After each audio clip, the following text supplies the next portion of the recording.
Some movies aren't just movies, they're entire worlds. Terry Gilliam's 1985 masterpiece, Brazil, is one of those. It's this bizarre, unforgettable vision of a retro future that's just drowning in paperwork and paranoia. So, how on earth did they build one of the most iconic dystopias in film history? Well, let's pull it apart and see how it works. The look of this film was so unique, it literally became its own adjective. The production designer, Norman Garwood, said that the crew would find some absurd object on set and just say, "It's a bit Brazil, isn't it?" That very phrase, the Brazil look, pretty much became the DNA for the entire production. All right, so here's how we're gonna break this down. First, we'll define what that Brazil look actually is. Then we'll dive into the clash between dreams and reality. After that, we'll get into the nitty-gritty of the design, see how the nightmare was physically built, and finally figure out why this vision is still so powerful today. So first things first, what is the Brazil look? At its heart, it's a future as imagined by the past. Think of a chaotic, technologically backwards world that's just being choked to death by a dictatorship of paperwork, where absolutely nothing works right. Okay, but where does a world like this even come from? I mean, how do you dream up something that feels both futuristic and totally obsolete at the same time? Well, the answer doesn't start with the sets. It actually starts inside the head of our main character. The entire visual design of Brazil is really built on one central conflict, this oppressive, soul-crushing government versus one man's wild, fantastical dreams of just getting away from it all. See, you've got our mean guy, Sam Lowry. In his day-to-day life, he's a total nobody, just another drone in this massive gray machine. But when he closes his eyes and dreams, he becomes this incredible winged warrior, soaring through the clouds, this powerful hero fighting for freedom and love. This split personality is what drives the whole story. And you can just feel that split on screen, can't you?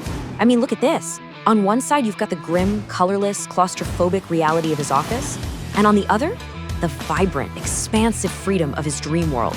The film's design puts you right there inside Sam's head. And here's the thing you gotta get about Sam. For him, dreaming isn't just a fun little fantasy. No way. It's a survival mechanism. It is the only way his spirit can handle his reality. And that very tension, that's where the whole Brazil look is born. Okay, so that's the big idea, but how do they actually make it? What are the nuts and bolts, the tangible pieces they use to construct this bureaucratic nightmare? Well, the design team basically cooked up this very specific recipe. They started with a sort of 1930s Art Deco feel, inspired by old magazines. And then they filled it with all these absurd inventions. To get that soul-crushing office vibe, they just sucked all the color out, using this drab gray palette.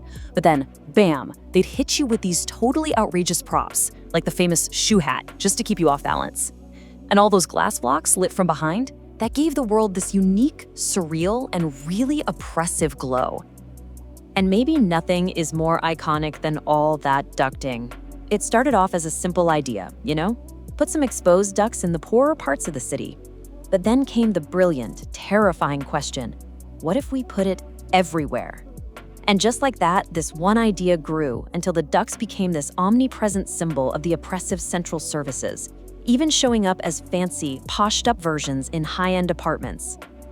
So they had the blueprint for the look, but how did they actually bring this sprawling, complicated world to life on screen? It was this masterful mix of building gigantic sets from scratch and finding these perfect, almost ready-made locations out in the real world. So on the one hand, the team built these huge, complicated sets, like all the ministry offices and Sam's apartment, but for other key locations, they totally struck gold. That terrifying torture room was an actual cooling tower. The massive clerk's pool was a derelict flour mill, and his mother's crazy apartment, they found that at an old political club. And, some of these finds were just pure luck.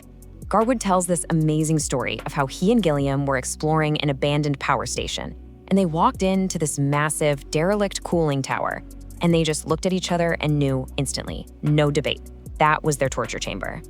This image just shows you the incredible transformation. The raw industrial power of that real location gave the scene a sense of scale and authenticity that would have been practically impossible to build on a soundstage. The whole creative process was also full of these happy accidents. In one corridor, the set builders were using these little cardboard spacers to keep the tiles evenly spaced. But Terry Gilliam saw them and loved how they looked like tiny little razor blades sticking out of the wall. He insisted they stay, and just like that, they added another layer of subtle, dangerous texture to the world. So all of this hard work builds to this really enduring vision. But why is it that a film from 1985, with all its clunky analog technology, still feels so potent and so influential today? Well, the film's impact was immediate. Norman Garwood said that after its release, he was just flooded with offers from people wanting that Brazil look. The film didn't just tell a story, it created a whole new visual language that commercials and other movies started copying right away. And the secret to why it lasts? As Garwood himself explained, the film is timeless because it's not tied to any specific time. By creating a retro future, a past's vision of what was to come, it kind of exists outside our own timeline. It never had a date, so it can never feel dated. It's brilliant. And that leaves us with this final thought, doesn't it? Brazil seems to suggest that timelessness isn't about predicting the future correctly. Maybe it's about creating a world so specific, so true to its own internal logic, that it becomes a permanent part of our cultural imagination, forever.